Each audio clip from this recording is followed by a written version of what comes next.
Welcome to this video. I'd like to go over making this wheel in SolidWorks.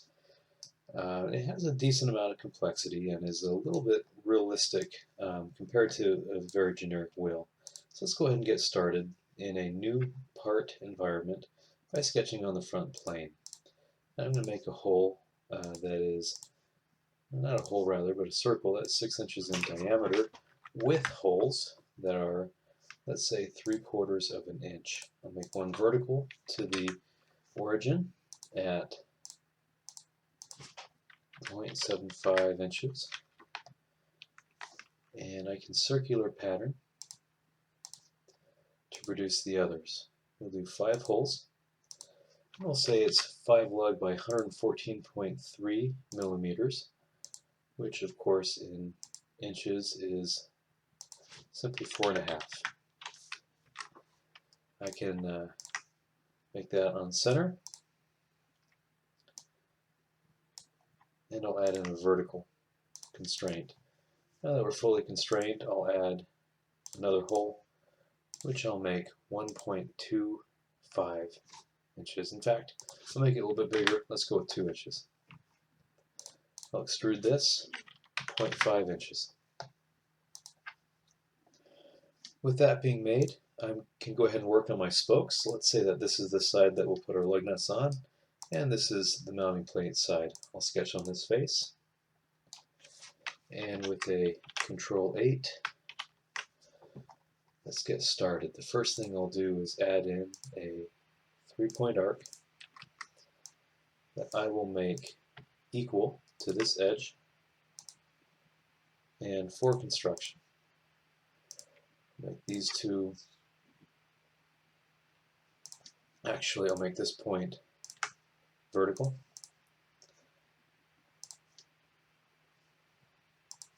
I'll add in a line here, which I'll make a coincident relation, and another line, say here, make it coincident. This line will be for construction. I'll make this line be 5 degrees. We'll call this distance here 1/2 inch, and we will call from the origin 1.5 inches. I'm going to, before I get too far, add a reference. If this is an 18-inch wheel, I'll make the spokes terminate at 17.5 inches. And I'll add in another line at a degree of 135 degrees. Actually, you know what? Let's go 130.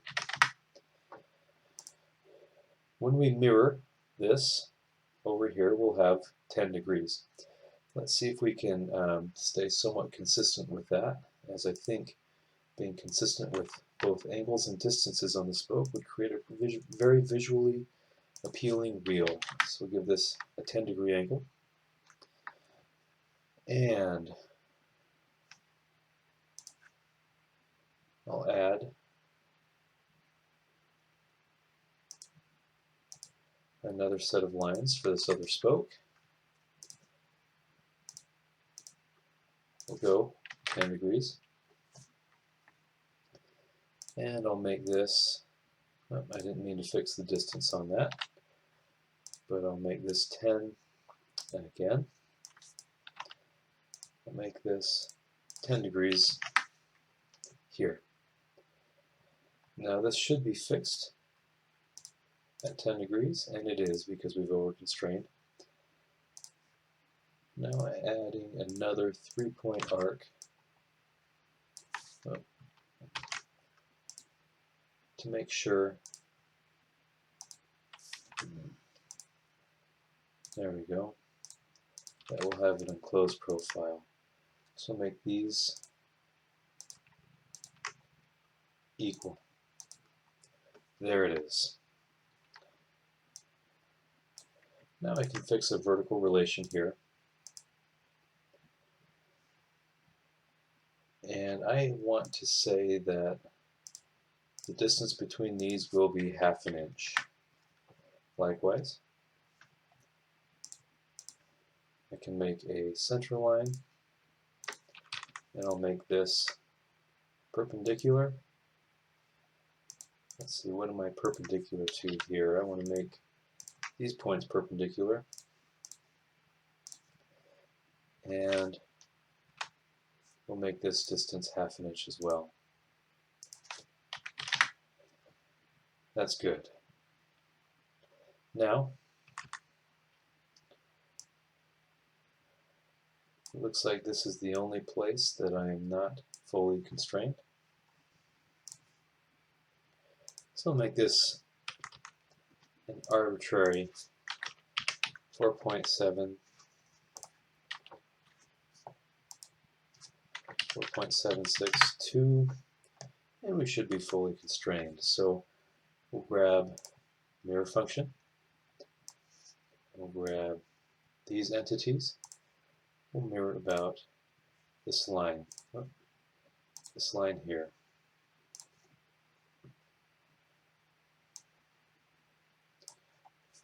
And it looks like we should constrain our circle to be coincident. And I can make this line vertical.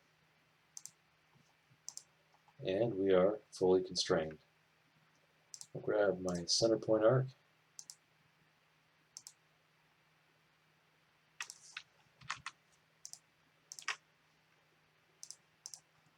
And we have an enclosed profile. So, with that being done, I can highlight my entire spoke now and choose circular sketch pattern, pattern it in 5 places. And now I can extrude a distance of 4 inches in the other direction. So we're going through the mounting plate. There we have some spokes that we can fine-tune later. So I'd like to sketch on the top plane.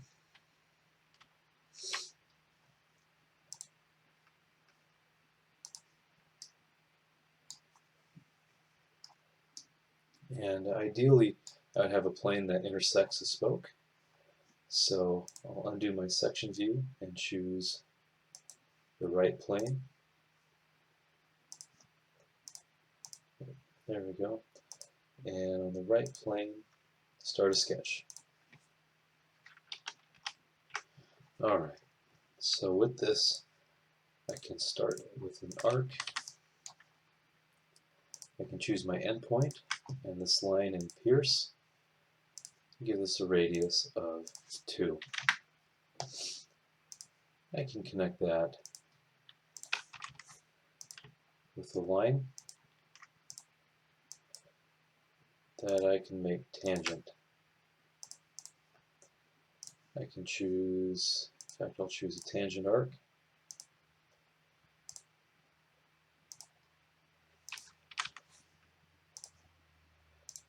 And I'll bring the overall length of my spoke as the endpoint of that arc, 17.5 divided by 2.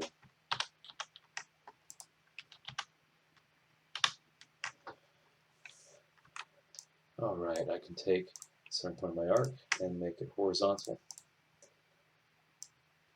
Now I just want to ask myself, how tall do I want my spoke to be? And I'll make it coincident with the end of our extrusion at 4 inches. So now that we're coincident, make another line and another line. We're essentially just making a little cut profile here.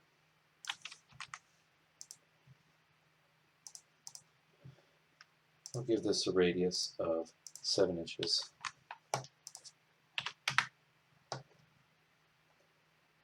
And I got a radius of 2 inches over here.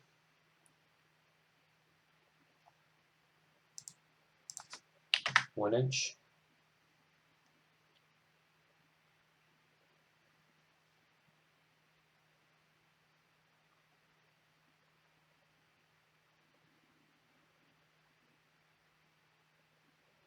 Finally, I'll take this point and this arc center and give it a distance of 1. There we have a fully constrained spoke, so I'll add in a rotation axis.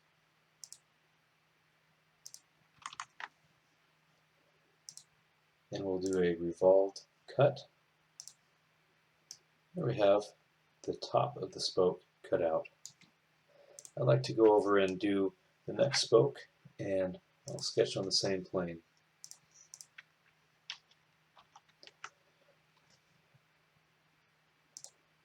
Switching to a 3-point arc.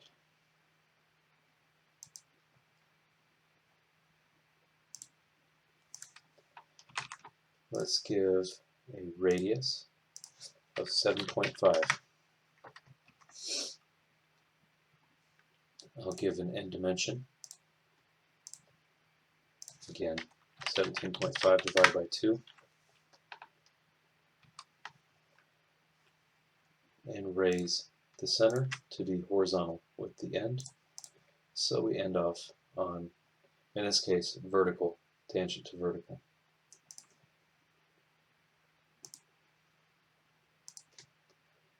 Come down here, like that. Finally, just arbitrarily, perhaps, we'll take that point and this point,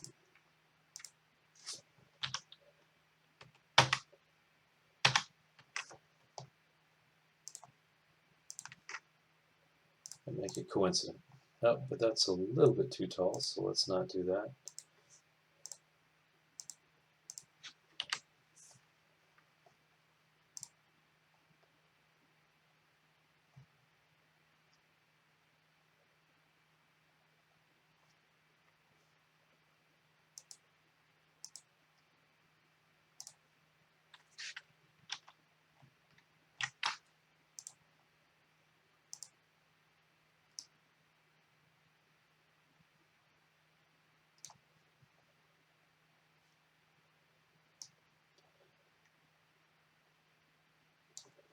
So I'm going to grab this point here,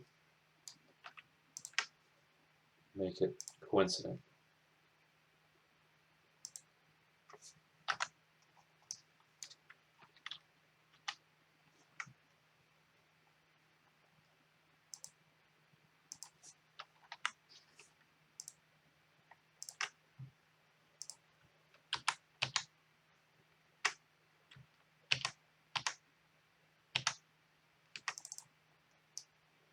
Okay, so I can grab this point and choose horizontal. There we go. And that should be a decent profile for the spoke. Adding in an axis of revolution. Do a revolve cut. There's the spokes. Alright, for the next step, we want to create, of course, the rim. The right plane, or at least we'll go with the top plane this time. This will be a pretty interesting part. Let's use the same sketch twice. First thing I want to do is cut the profile into the spoke. So to do that, we're going to sketch on the top plane. And we have to ask ourselves, of course, how wide do we want this to be? So I'm going to start off by making the lip that's going to hold the tire, and then I'll make a radius or a fillet, and another fillet, just like that. So I'll add in a few of these dimensions. The first thing, make sure that these are tangent.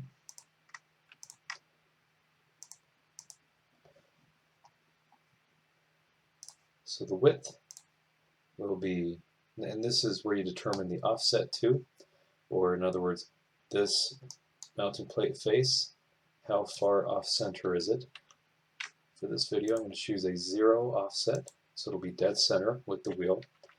And we're going to say, if we want the wheel to be, I'm going to say 4 1/4. So that'd be 8.5 inches wide if we double that. And we'll make those points coincident, so the spoke will end off right at that tangent point.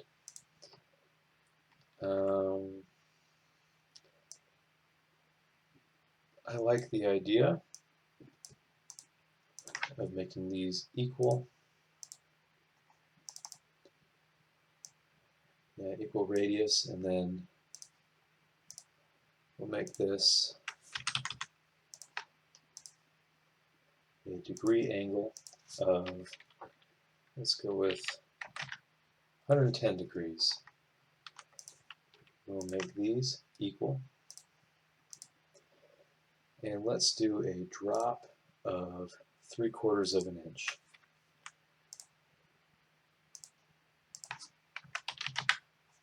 Just like that.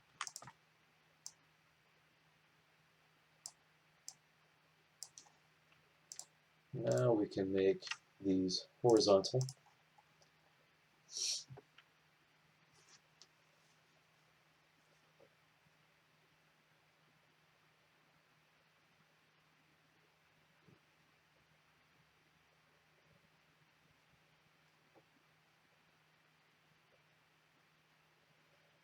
But instead of actually making it coincident onto this point, I think I'd have the wrong dimension.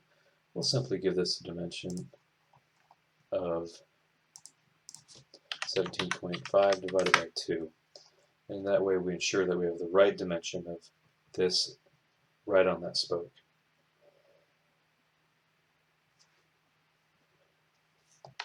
Okay.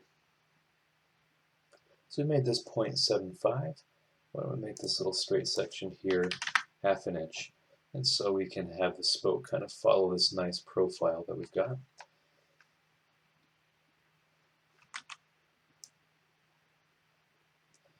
Let's choose a radius value, shall we? Now you may be concerned with inner and outer radiuses for this video. I'm just going to make them the same size, 0.125 let's say.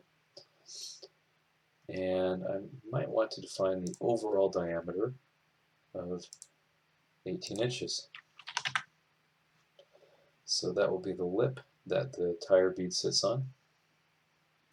And we're fully constrained so far. We'll come through again, and let's choose a tangent arc.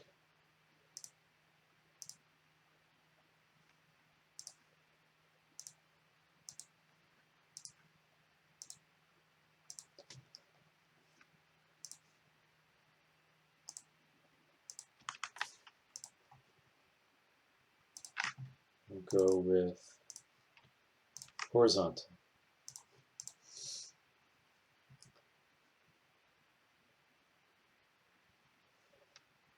Let's make this a distance of 1/4 inch, or you can make it whatever distance you'd like.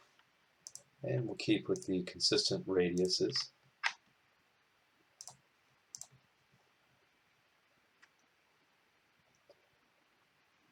And now I can make this the distance of 1 inch. And we'll have to define an angle. So perhaps I'll choose parallel.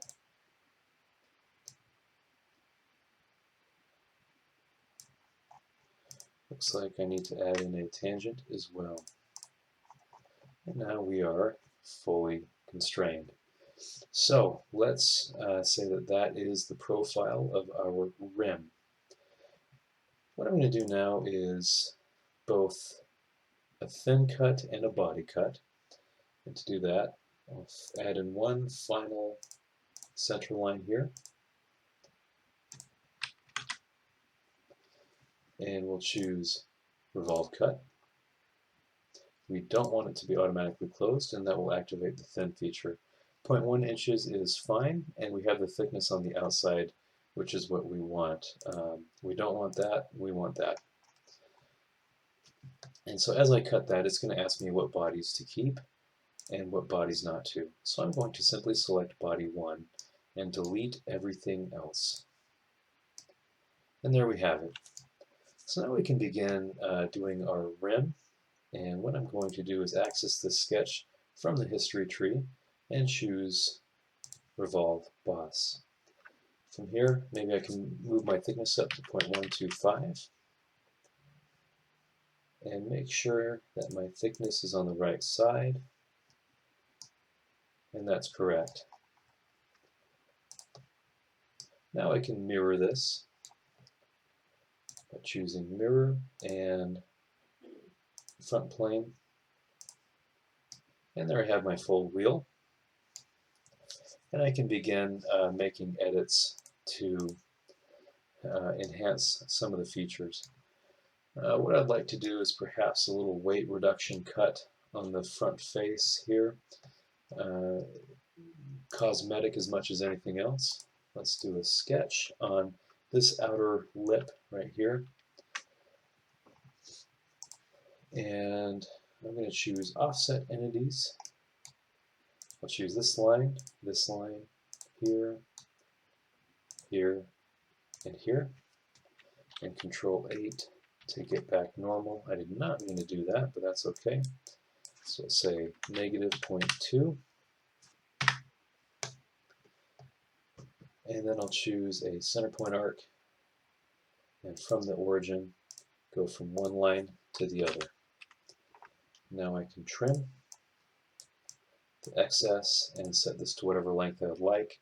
In this case, from bottom to top, I'll go 2.75 inches. And I've got a fully constrained sketch. So I'll rebuild, and there's a few options here. One option that isn't great in this case is to choose extruded cut. I can choose my sketch, of course, and I can say offset from surface, choose this face, and I can choose something like 0.2 inches, and it will, and when I reverse, I have to reverse offset here, there we go. I'm cutting 0.2 inches into the surface. The problem is it doesn't recognize this face as a separate surface. If I choose this face, then it just propagates this face. And so I can't choose more than one. So what I find to be more ideal is a wrap. I'll choose here. In between analytical and spline, I like to choose spline. It's newer and a little bit more advanced. And of course, I can choose both faces here. And that's really the beautiful advantage. I'm going to choose 0.2 inches. And now I've debossed that face there. It adds a cosmetic touch more than anything. And I can adjust this if I'd like. I think I'd like to by making this 0.25. That extra 50 thou can really change things up. I like the way that looks. Now we can circular pattern this so we don't have to do a whole bunch of wraps. I'll choose circular pattern. I'll choose round face as my direction, and this is my feature. You can see it previews nicely, but we're going to get an error. Well, if I uncheck geometry pattern, we'll get an error. And I think on a lot of SolidWorks, it's default to have geometry pattern off. If you're not aware, geometry pattern simply copies the geometry of what we're trying to pattern instead of a lot of the end conditions like what face or offsets or things like that we're working with. Geometry pattern also increases rebuild times as well as increases compatibility depending on what features you're working with. And so it's a good option here because now we don't error out. So with this pattern, we can make a few more cosmetic, and I would even call it a structural enhancement with my fillet. I can choose a value of, say, 1/2 inch, and I can start filleting these edges. You would be right if you start thinking that these could have been sketch fillets, but whether they're fillets that we add now or later, will have the same profile.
Okay, with all of these fillets added, I will accept. And now we have smoother transitions between spokes. Next set of fillets to add, and it does take some practice to be judicious as to what order to add the fillets, because if I added these fillets before the fillets that I just added, we would have a very different result. But I'm going to add a fillet with a radius of 0.2, and I'm going to choose all of these faces. Notice my fillet stops when it should have gone all the way down, so I can see I've missed a face. I'm going to edit feature and select here and run a quick check to make sure I've remembered all my other fillets. I think I have, so let's give it another try. Fillet, again, 0.2 radius, and I'll choose this face, this edge, this edge, this edge, here. It seems like it's all coming in nicely so far. Fillets, of course, increase strength because you have stress concentrations across sharp edges. Fillets, although we're not going to see very much temperature changes on a wheel, they can also increase a lot of thermal robustness as well. Okay, now I can keep my radius of 0.2 inches and simply click on the faces. This inside edge is not being filleted, but I think that actually makes it look kind of cool. And I did not mean to choose that, so we'll get rid of that.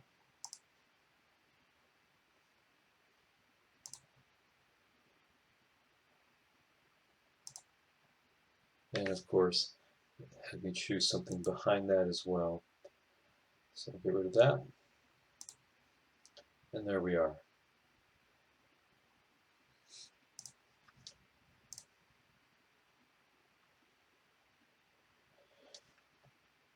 I'm going to add another fillet, and this time up the radius to 0.3. I'll choose these edges.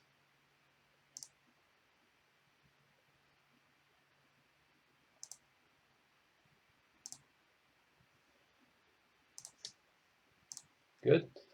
Now, keeping my radius of 0.3, I'm going to fillet these inside edges.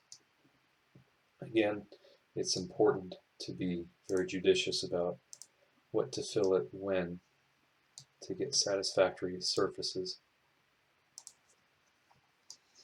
And sometimes it can take 3 or 4 tries to get it in the right order.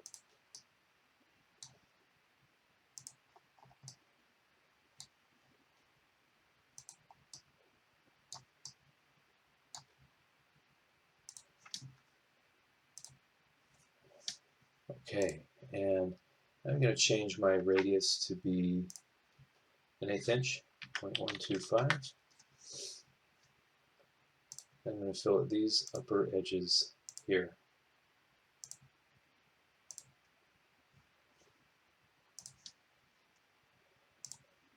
Now, I want to do some work on the underside of the wheel. I think I'll make my radius back to 0.3 inches and choose all of these faces. In fact, with the way that this is connecting, yes, it looks like I just need to click in one spot and the entire wheel is filleted the way that I would have wanted to. So that makes things easy. Finally, I'd like to add some chamfers.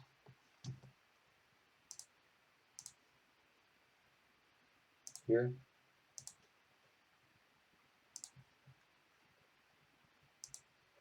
Of course, it's trying to chamfer at 0.4 inches. So let's adjust that. I think 0.15 is a pretty good dimension.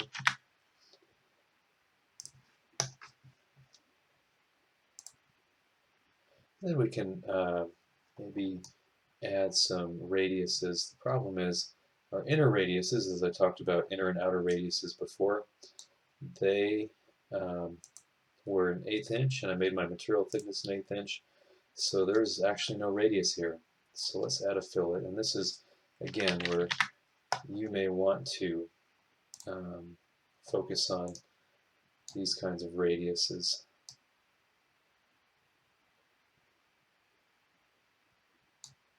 Yeah, we'll add one there.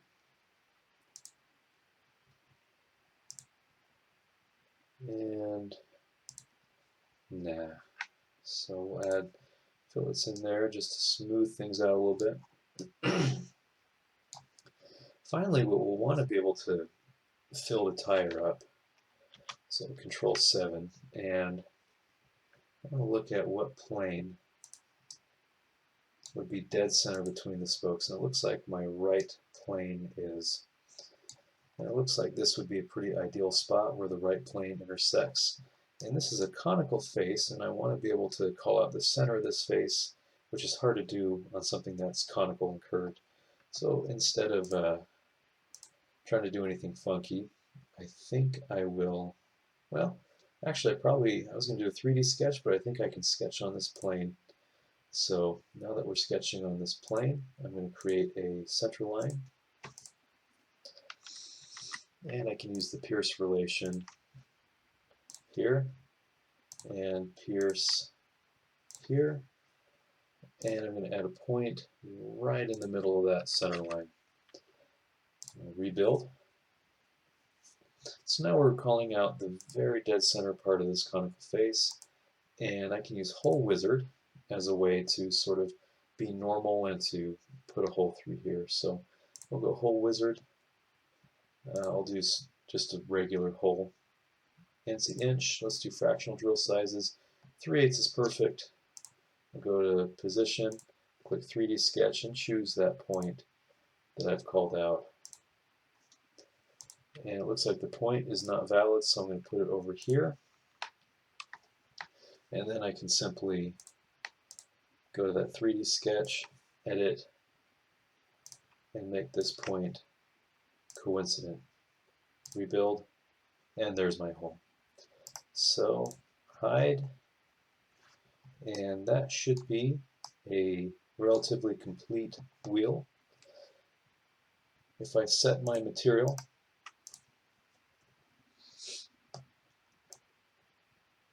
I want to go perhaps with aluminum alloy. We'll do the classic 6061. It's kind of a machining alloy. At that material are mass properties. Let's see, evaluate mass properties. It looks like we're going to be 12.3 pounds, not too bad.